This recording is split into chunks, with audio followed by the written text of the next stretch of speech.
토지소산의 만물에 관한 규례입니다.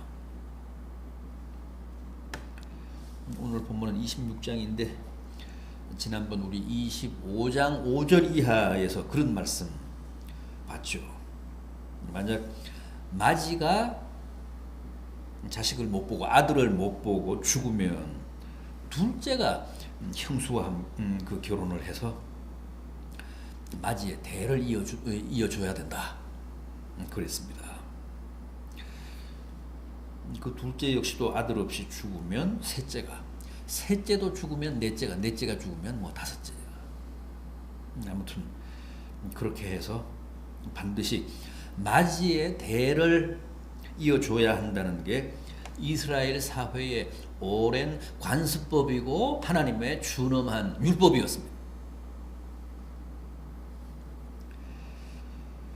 그건 뭐냐 하면 마지는 하나님의 것이라는 겁니다. 마지는 하나님의 것이기 때문에 마지의 대가 끊겨서는 안 된다는 거예요.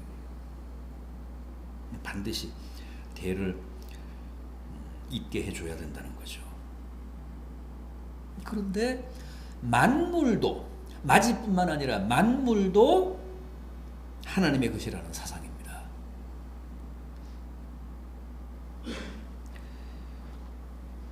만물을 바치는 절기 뭡니까? 초실절이죠. 맥추절입니다. 맥추절이 만물절기입니다.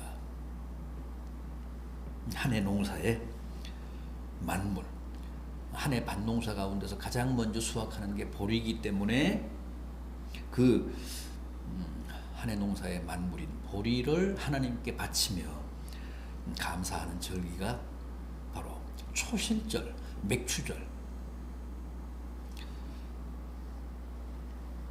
뭐 오순절이라고도 하죠. 그런데 만물은 만물절기인 초실절에만 감사하면 되는 게 아닙니다. 모든 토지소산의 만물이 발생할 때마다 그 만물을 하나님께 드려야 돼요.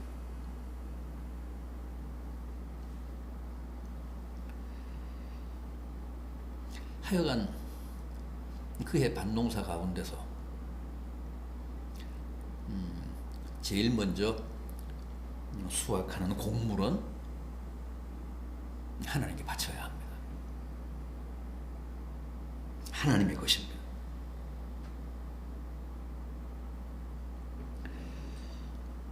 우리가 함께 본 오늘 본문 1절 2절을 보십시오. 내 하나님 여호와께서 내게 기업으로 주어 차지하게 하실 땅에 내가 들어가서 거기에 거주할 때에 내 하나님 여호와께서 내게 주신 땅에서 그 토지의 모든 소산의 만물을 거둔 후에 그것을 가져다가 강주리에 담고 내 하나님 여호와께서 그의 이름을 두시려고 택하신 곳으로 그것을 가지고 가서, 그러니까 성전으로 가지고 가라는 뜻입니다.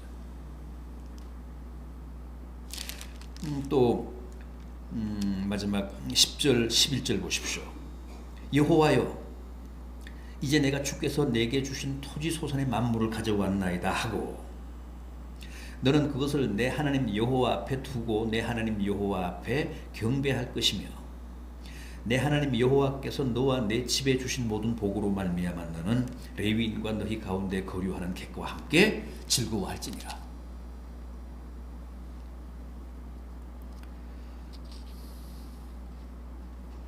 자, 그렇다면 왜 우리가 이렇게 토지소산의 만물을 반드시 하나님께 드려야 합니까? 왜 이렇게 만물 절기까지 지키며 하나님이 우리에게 주신 토지소산의 모든 만물을 하나님께 성별에 바쳐야 합니까?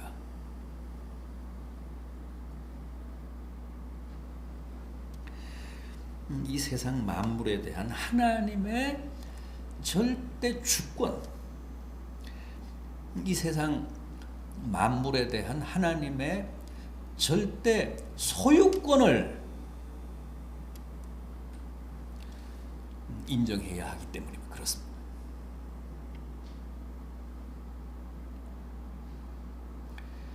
여러분, 우리는 우리의 모든 것을 다 하나님께 드려야 합니다. 왜 그럴까요? 이 세상 만물이 다 하나님의 것이기 때문에 그렇습니다.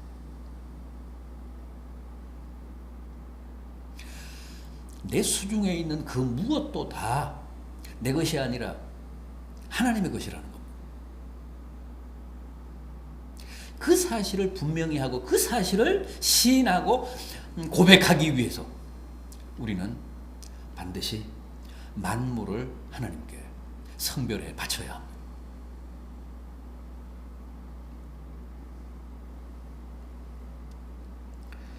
모든 만물은 하나님의 것입니다. 그래서 하나님께 바쳐야 합니다.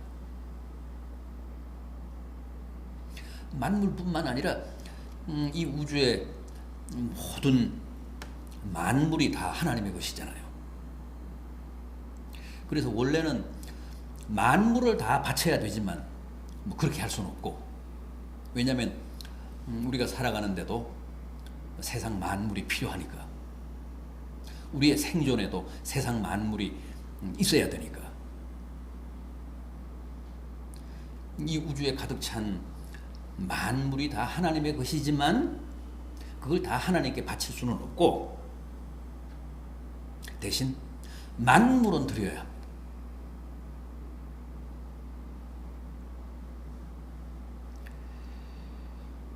그게 보리면 그해 수확한 보리의 만물을 드리고, 그게 콩이면 전체 콩수확물의 만물을 드리고, 그게 과일이면 가장 먼저 수확한 과일의 만물을 드리고, 또 그게 뭐 어린 양이면 양새끼면 그해 얻은 그 양새끼에 제일 먼저 얻은 만물을 하나님께 드리고, 그렇게 해서 만물만큼은 확실하게 구분해서 하나님께 드리라는 겁니다. 왜냐하면 그 만물에는 상징성이 있잖아요. 만물은 그 이후에 발생하는 모든 것을 대표합니다. 그래서 하나님은 만물을 받으시고 우리의 모든 것을 받으셨다고 생각을 하십니다. 우리는 만물만 드리면 사실 우리의 모든 것을 다 드리는 게 되는 겁니다. 하나님은 그렇게 이해를 하시고 그렇게 간주하십니다. 만물은 내게 바치고 나머지는 너가 다 먹어라. 너가 다 써라. 만물을 받는 것으로 너의 모든 것을 받았다고 간주하마.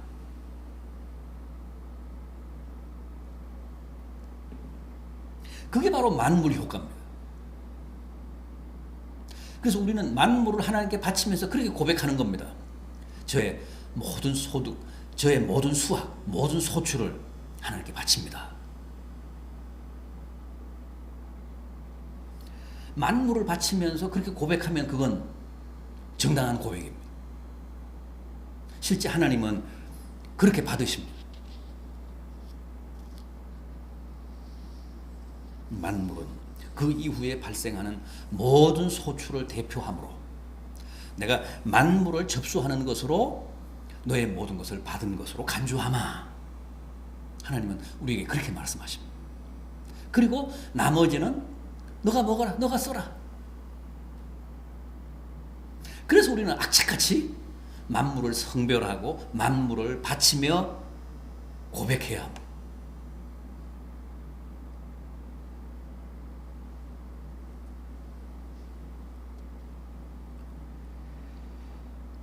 그런데 우리가 또 하나 반드시 하나님께 만물을 드려야 할 중요한 이유,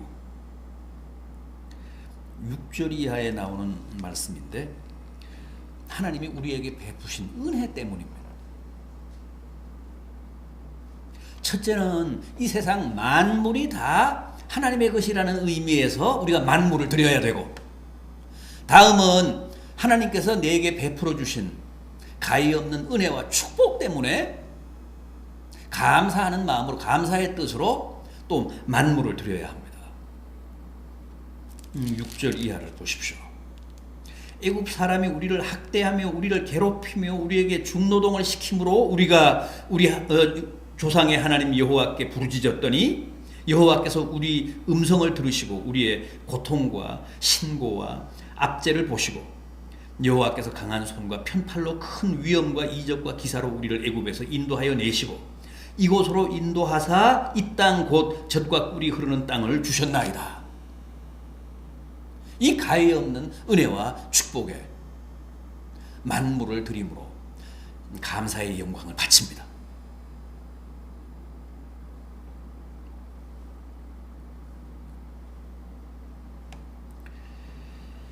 하나님의 은혜를 기리며 반드시 내 수확의 전부, 내 소출의 전부를 의미하는 만물을 드림으로써 감사하는 행위는 대단히 값지다는 겁니다. 또 그렇게 해야 옳고 마땅하다는 겁니다. 하나님이 내게 베풀어 주신 은혜가 너무 크기 때문에 출애굽하게 하시고 40년간 광야에서 탈 없이 살게 하시고 또 젖과 꿀이 흐르는 가나안을 우리에게 주신 은혜, 주신 축복, 당연히 땅에 내가 씨를 뿌려 소출한 것에서, 수확한 것에서 만물을 드리는 것이야말로 지극히 옳다는 겁니다.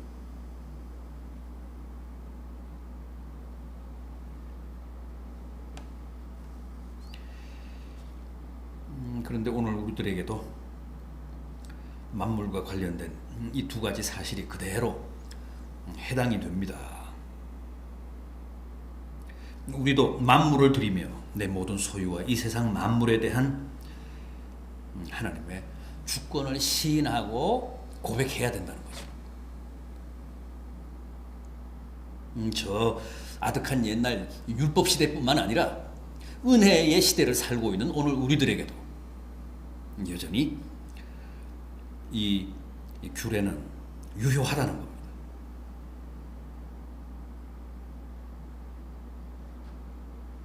내 모든 것, 이 우주의 모든 것이 다 하나님의 것입니다.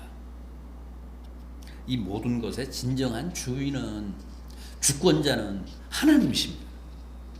그 사실을 우리도 내 수확과 내 소출의 만물을 바침으로 고백해야 옳다는 겁니다.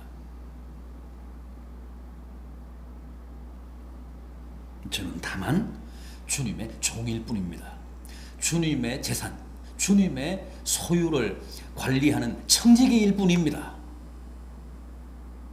청지기의 소임을 끝까지 성실하게 감당하겠습니다. 착하고 신실한 종이 되겠습니다 하는 고백과 함께 우리의 만물을 지금 이 시대에도 하나님께 올리는 게 정당하다는 겁니다.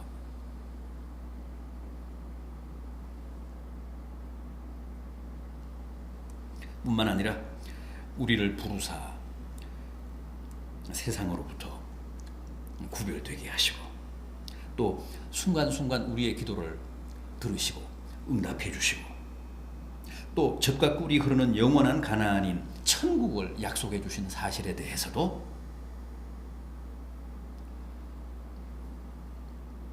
우리에게 주신 소출에 만물을 드리며 감사해야 맞다는 거죠.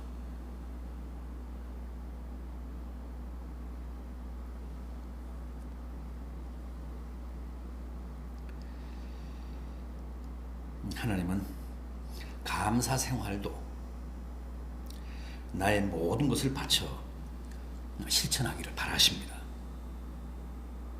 만물로 하나님의 은혜와 축복에 대해 감사하기를 기대하십니다.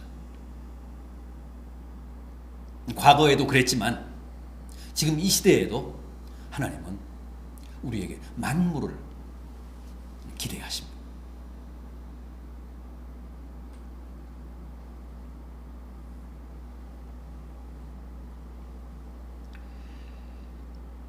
또 하나 오늘 본문이 우리에게 가르치는 중요한 가르침이 있습니다. 본문 11절 마지막 절을 보십시오. 신명기 26장 11절 내 하나님 여호와께서 너와 내 집에 주신 모든 복으로 말미암아 너는 레위인과 너희 가운데 거류하는 객과 함께 즐거워할지니라.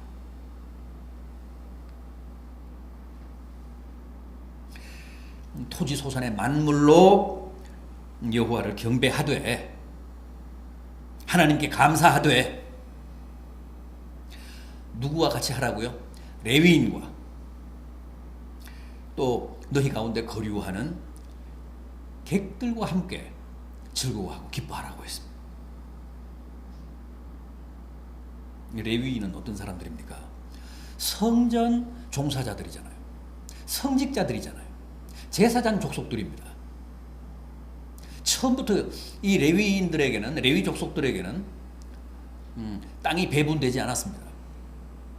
이 사람들은 뭐 토지 소산을 접할 그런 그게 없는 사람들입니다. 기회가 없는 사람들이죠. 그리고 객들, 뭐 이방인들을 말합니다. 객들 이방인들에게는 땅을 주지 않았잖아요. 그러니까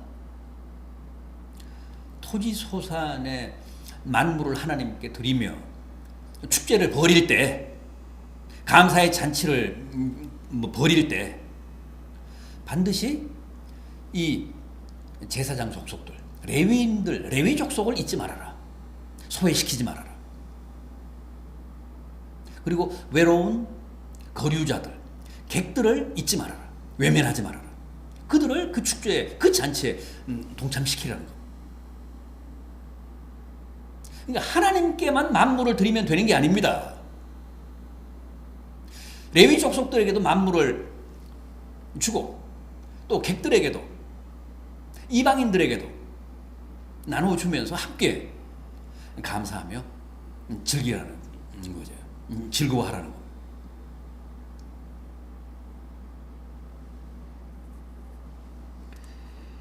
자기 혼자만 수학의 기쁨과 보람을 누리지 말고 또 하나님께만 일정 양의 만물을 드리면 내 할 일 다 했다고 생각하지 말고 토지를 배분받지 못한 저 성전 종사자들, 레위인들도 생각하고 그들에게도 나눠주고 아예 땅을 배분받지 못한 외국인 거류자들도 객들도 함께 그 축제에 동참시키며 그들에게도 만물을 나눠주며 더불어 즐거워하라는 겁니다. 그러니까 나눔이라고 하는 것도 중요한 만물 정신입니다.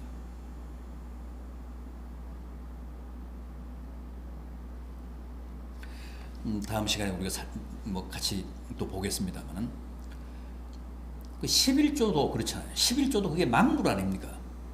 소득의 만물입니다. 그걸 하나님께 바치면 결국은 성전 종사자들이 또 이제 그것으로 생활을 합니다. 그러니까 이 만물의 정신 가운데는 이 나눔이라는 게 아주 중요합니다.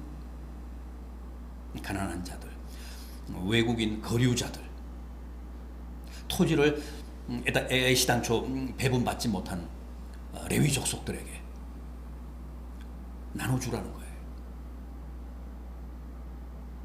그래서 만물 정신은 곧 나눔의 정신입니다. 이 세상 만물이 다 하나님의 소유라는 사실을 인정하는 엄숙한 결단임과 동시에 가난한 자들,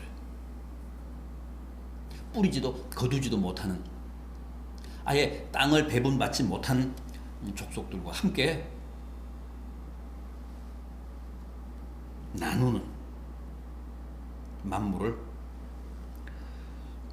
서로 나누어 갖는 그런 정신이 바로